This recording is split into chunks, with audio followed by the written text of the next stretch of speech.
Please start with the team he's had at Preston game, please. Well, we might have a problem with Perez because he had injured his ankle, and I have to see how he responds to that. But that's the only problem we have from a game. Everybody else should be available. Coming back, the closest is Walcott, but he's still not ready. Gibbs will not be ready. So I don't think we'll have anybody coming back into the squad. Sorry, Francis Coquelin came off in that game. What's the latest on him? He is out, of course, for 3-4 weeks now. Okay. And what was the issue with him? What was the issue? Was it leg? Hamstring. Okay. And Danny Welbeck's back in full training. We've known him been back for a few weeks now. Mm-hmm. Could he be one in line for a game at Preston, do you think? I haven't decided yet, but it could be. Depends on Perez a little bit. Depends on how he feels as well. And physically, his fitness is quite at a good level. But of course, the ideal way is to give him 2-3 games in under 23. But the situation is not always ideal. Sometimes you have to hurry up. And obviously you played a lot of games in a short period of time. Do you know what sort of approach in terms of your squad you'll take for the FA Cup third round? No, we play with 90% of the squad. I will rest Koscielny because he came off very with 2 problems in his thigh. Of course, Ospina will play. But apart from that, maybe Sanchez I will rest as well, certainly. But everybody else will play. Arsene, just to recap on Francis Coquelin, that's obviously a blow, a bit worse than you were hoping. Well, I say 3-4 weeks because it's a hamstring and he came off. Maybe we'll have good news. He has a scan today, but I count always 3 weeks, you know. And what about Mesut Ozil is coming in today and it will be assessed by the doctor, but he has been now 2 weeks in bed. I cannot imagine that I will involve him on Saturday. Is it a cold? It's a flu, yes, throat infection, or I don't know exactly. So you say you make a few changes, rest a few players. How much of a priority is the FA Cup this? It's a big priority for us.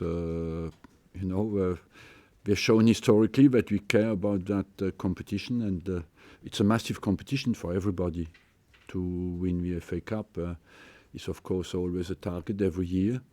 And we know as well that after, as you said, the congested Christmas period, it's always a tricky game, the third round.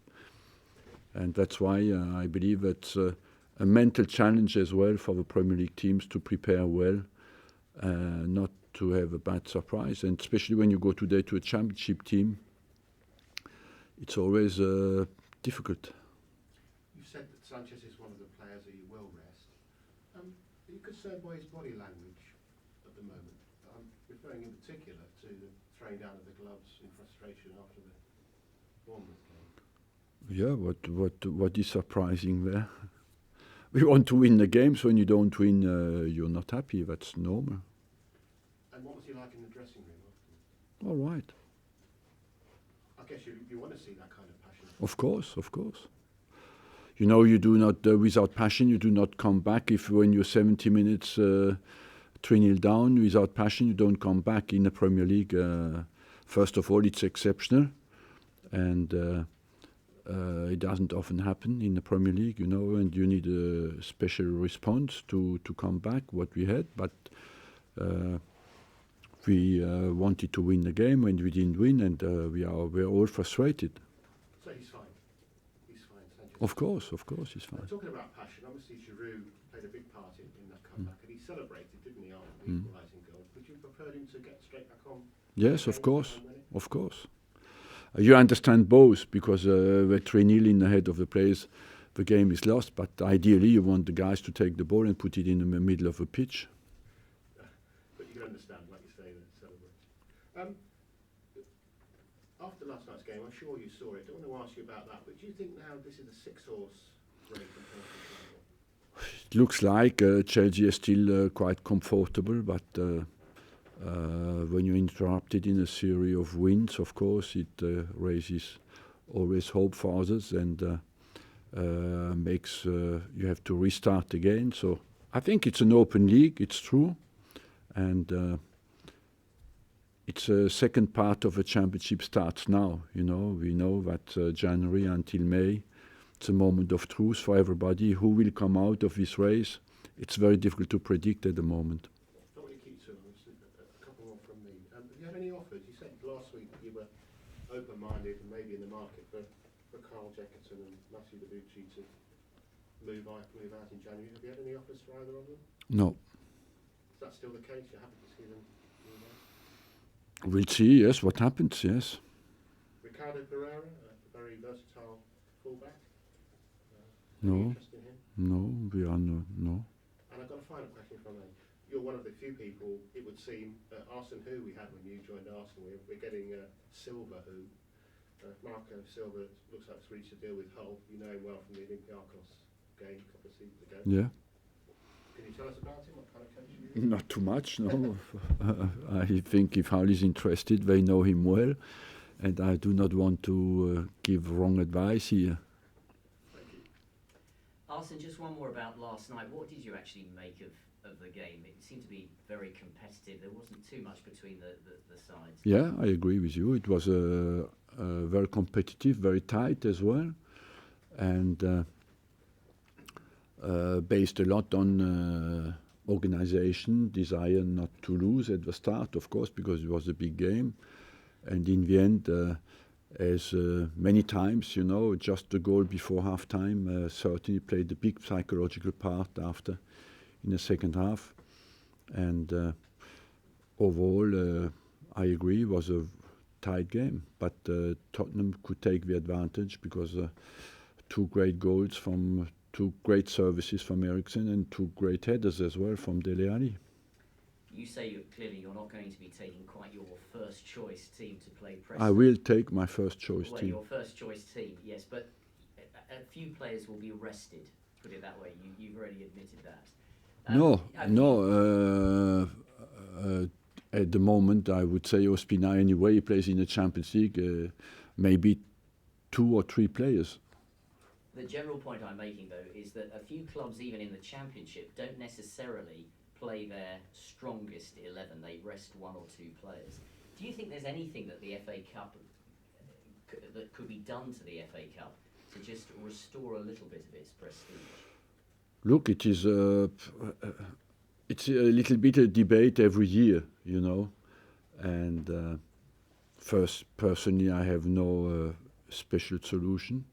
But as well, when April comes and May comes and teams go to Wembley, it's something special. So in January, sometimes people, when they do not really know if they can win it or not, but I think it's a special occasion, special trophy. And in every single country, everybody will dice to win the cup, you know. And I believe it's still the same in England, maybe. In the history, it was even more important because you had less Europe. Importance of Europe was less. The importance of European Cup was less. And but for me, it's a special occasion. Is it right that Preston were involved in the very first FA Cup final that you watched in 1964? It's possible, yes. Against West Ham? My memories are not good enough. What I remember is that we played against them 17 years ago. And that we were 2-0 down, and that we won the game. We had to fight to come back, and but Petit scored 2 goals on the day, you know, Emmanuel Petit. And so overall, yes, we had a difficult tie 17 years ago at Preston. And it is a club synonymous in a way with just one man's name, Sir Tom Finney. Tom Finney, yes, I know Tom Finney. Any sort of, not necessarily memories of him, but no, you are aware of his standing in the English game. You know, I respect everybody who has made a contribution to the history of English football club, and Tom Finney has certainly made a massive one. But what is true is that Preston, in the early part of English football, was a massive club.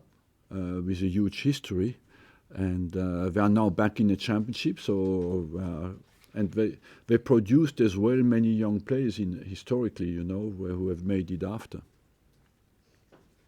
Arsene, it is January now. The transfer window has opened. Just so that we can get an update from you in terms of who's come in, who's gone out. Can you give us an update with regards to that? In our club, who is going out at the moment, nobody. Who is coming in, nobody. But for us, the best way would have be to get Cazorla back, to get Danny Welbeck back. Anyway, with very little hope to find players of that quality in the January transfer market. So the best way to deal with that is to get our injured players back. Much has been made of the quality of depth that you have this season, but do you feel that on a week-to-week basis you don't absolutely know your starting 11, the best starting 11? Yes, I know it 90%, but it's good to be open as well. When you have a big squad, there's a competition there. And when there's a competition there, that makes it uncertain, and that you have to use the players who are in the best form at the right moment. So that's, I think, it's normal, and it's part of a competition that between the players. There is, if they know, no matter how well they perform, they have no chance to play, they give up. Is that how you think you get the best out of this squad? Because there would be a debate as well that perhaps for Conte, having the same team and some consistency has helped him? Yes, they have the same team. What is easier for them because they don't play in Europe, where that makes a huge difference. So they have one game per week, and therefore the stability inside the squad is easier to have.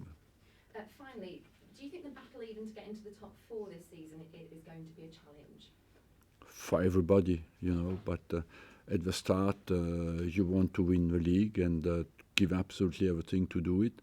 But I agree, every year you have to function exactly the same, no matter who you are. Get first 40 points, after fight to be in the top 4, and possibly fight to win the league. You mentioned Cazorla there. How's he recovering? At the moment, he is far. It's not going as quickly as I imagined it. So certainly in January will not come back. Because I think originally you were thinking 3 months from beginning to December. Yes. Do you think it now might be a bit longer than that? It could be a bit longer. What exactly is happening? At the moment, I don't really know, but I just have a schedule that is not planned at the moment to go outside and run. So I think once a player goes outside and runs without any problem, you count 6 weeks. At the moment, he has not been out, so that's why I say in January we'll certainly not play. I mean, that obviously must be a frustration to you because he's such an important player, isn't It is, because he's such a great player, and as well because he has started the season in such a tremendous way. He was the dominating player in our squad at the start of the season, and we suddenly lost him. On a more positive note with Danny, in a sense, have you got to hold him back? Has he told you he's ready and he wants to play? He wants to play, but Danny is as well conscious. He came back after a long injury, had a setback. So he suffered a lot, and at the moment I think he listens well to what people advise him to do, even if he's of course naturally impatient. But when you have been out for such a long time, you do not want a setback. I know you said you haven't decided yet, but it sounds like it might be more likely off the bench rather than... Yes, of course, he will not start again. Yeah. How much do you feel you've missed him? I mean, do you think, for example, I know you've switched Alexis to the centre this season, and that's been very successful, but had Danny been fit, would that maybe have happened? Yes, that's a coincidence sometimes of the availability and of the injuries, and it's true that Dani and Sanchez are similar type of players in the fact that they love both to play on the left, but they can both play through the middle, and there's always an uncertainty, where is their best position. Thank you very much. Thank you, Arsene. Thank Take you. the microphones out, please.